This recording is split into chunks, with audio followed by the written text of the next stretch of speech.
Start your lunch. I'll be right back. Well, I went down to school, and who did I see? Peter Pan, peanut butter. Well, the kids were all eating that peanut tree. Peter Pan tastes so peanutty because it's made from the best peanuts in the world. Eat some peanut butter every time you can.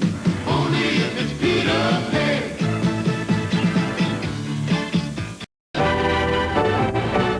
Tonight, a world premiere miniseries event.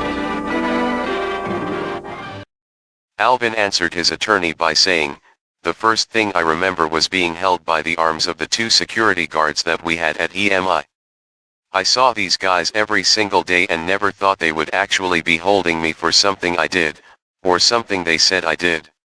The defense attorney asked Alvin, "Do you own a gun?" Alvin answered by saying, "I don't believe so. I know my brother Raymond has one, but I don't think I ever bought one." The defense attorney asked Alvin why he would say it in those terms.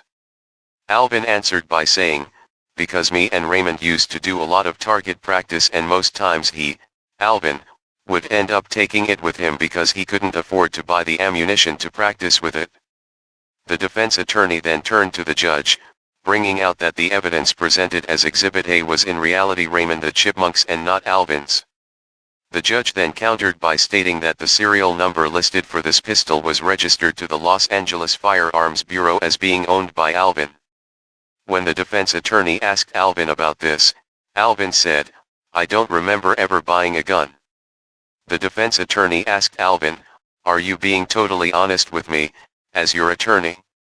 Alvin's answer was a derogatory statement that was not mentioned in the testimony that was transcribed. The only reference of what he said was, Alvin became very distraught with his attorney and was held in contempt by the judge. At this time the judge asked the defense attorney if he had any further questions to ask Alvin, which the defense attorney then said no. The judge then asked the state attorney if he wished to cross-examine the witness. The state attorney said yes. The state attorney told Alvin, "Please be aware that you are already under contempt of court. Please answer any question I ask you directly and do not use any profanity in this courtroom. Did you attempt to murder Dave Seville?" Alvin's persona totally changed when he answered the question. His reply was a very tranquil, very subdued, "No, I did not." The state attorney then asked Alvin if he had ever been under any doctor's care for a mental disorder. Alvin answered by saying, "Not that I'm aware of." The state attorney then asked Alvin, "Why did he shoot Dave Seville?" Alvin's demeanor changed again and became violent, so much so that the jury was excused from the courtroom and the judge had the sheriff's officers to remove Alvin from the courtroom and they took him back to his cell. No other questions were asked of Alvin in the next 2 weeks. He was placed in isolation for inciting fights and was also given sedation to calm him down. Tonight, a world premiere miniseries event. I'm Tom Brokaw. Oh, say, can you sing our national anthem, or would America be more beautiful with a new one? A special report tomorrow on NBC Nightly News. This is Newswatch 8 Update, brought to you by Cash and Carry.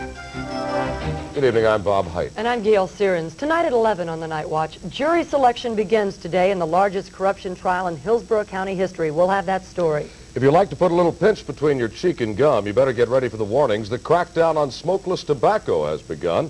And if the Bay Area air seems a little more polluted than usual, there's a good reason why. We'll have that story. Now this. At Cash and Carry, we leave the choosing up to you, like when buying produce. And that's really the best choice, because it's always your choice. Cash and Carry.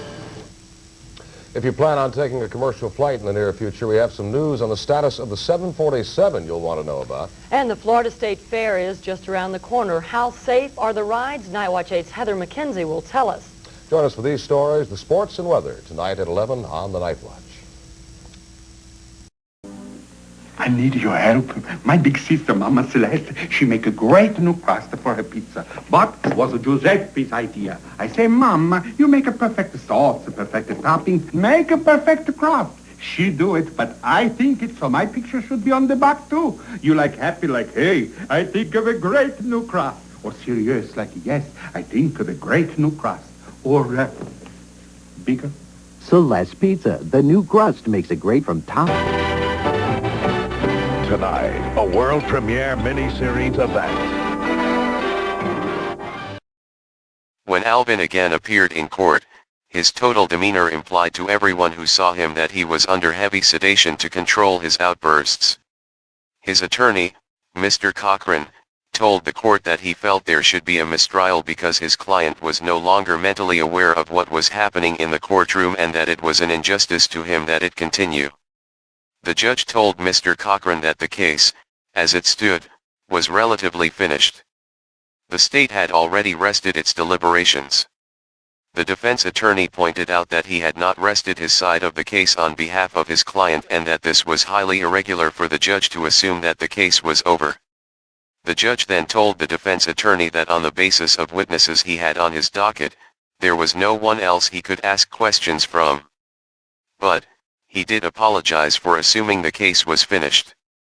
The judge further stated to the defense attorney that there would be no mistrial because of Alvin's sedated condition.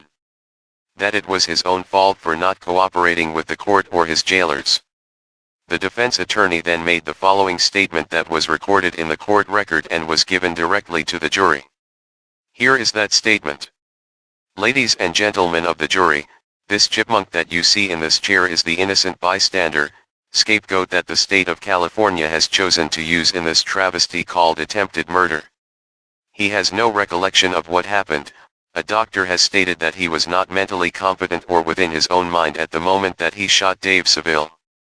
He has no other reason for doing this act except that he either has multiple personality disorder or that out of personal frustration over Dave's obvious success and financial gain from this franchise known as the Chipmunks, that he mentally lost any recollection or memory of what happened and thrust forth his anger towards this individual named Dave Seville. In my own assumptions as his attorney, he is not responsible for his actions and it is now up to you to decide what you think happened. He then turned to the judge and said the defense rests. The jury was excused for deliberations, which took approximately 2½ weeks, after which they returned to the court with their decision. The foreman of the jury arose and the judge asked him had he made a decision in this case. The foreman stated, "Yes, Your Honor, we have." He then handed the decision of all 12 jurors to the bailiff and subsequently stated in the public record the following: "We find the defendant, Alvin the Chipmunk, guilty of attempted murder. We further state that it is our opinion that he be given a life sentence and incarcerated in a block of the prison system for the criminally insane, where he should be cared for by someone who is trained to handle mentally ill persons for the rest of his natural life." The judge looked in their direction and said, "The sentencing phase of this trial will be held in approximately 2 weeks. Your recommendation will be taken under full consideration, but the final decision is mine and mine alone. Until that decision is made, please do not discuss this with yourselves, with your families, or anyone else." The judge also ordered all the jurors to continue to refrain from watching any news coverage which could possibly cause bias in their recommendations of Alvin's disposition, although they had already made their own decisions about that already. The judge then stood, the bailiff told all to stand in the courtroom and they were dismissed for the day. On September 4, 1969, Judge Moore made the following decision in the case of Alvin, the Chipmunk versus the State of California. The judge accepted the recommendations of the jury and said that Alvin would be given a life sentence, that he would be given constant mental treatment within the state's prison system, and the judge also made the following stipulation about Alvin's incarceration.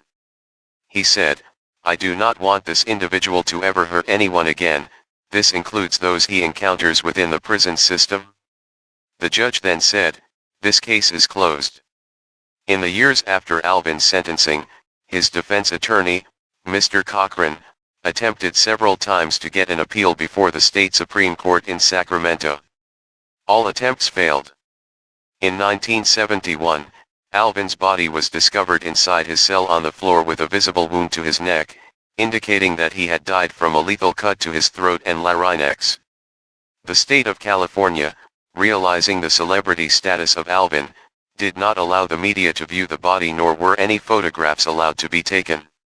His funeral was held within San Quentin Penitentiary and no public viewing was allowed. The following transcription was provided to us by the Los Angeles Times and was collaborated between September 22, 1969 and a subsequent article of Alvin's death that was posted in the obituary around October 12, 1971. These transcripts were acquired from the Los Angeles Times archives and their microfiche library.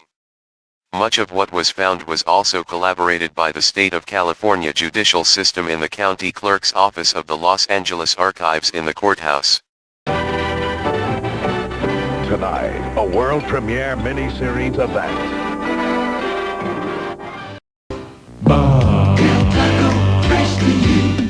Come and try Del Taco's new combo pack. A combo burrito grande, chips, and a medium soft drink. Just $2.69. Only at Del Taco. Del Taco, fresh to you.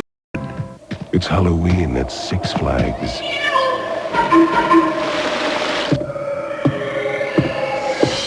This Friday, Saturday, and Sunday, you'll have to watch your every step.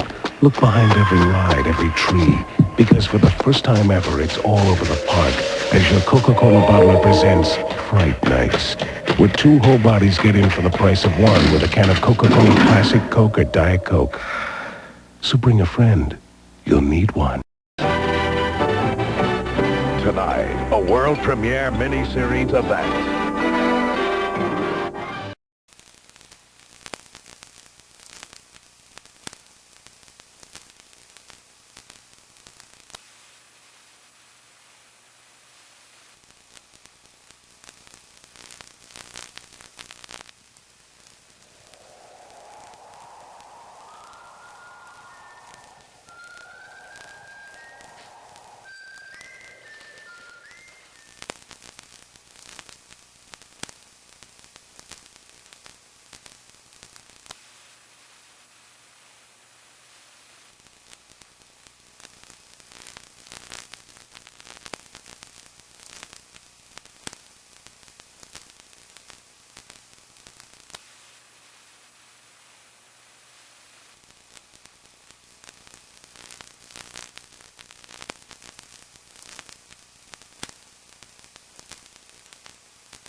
Tonight, a world premiere miniseries event.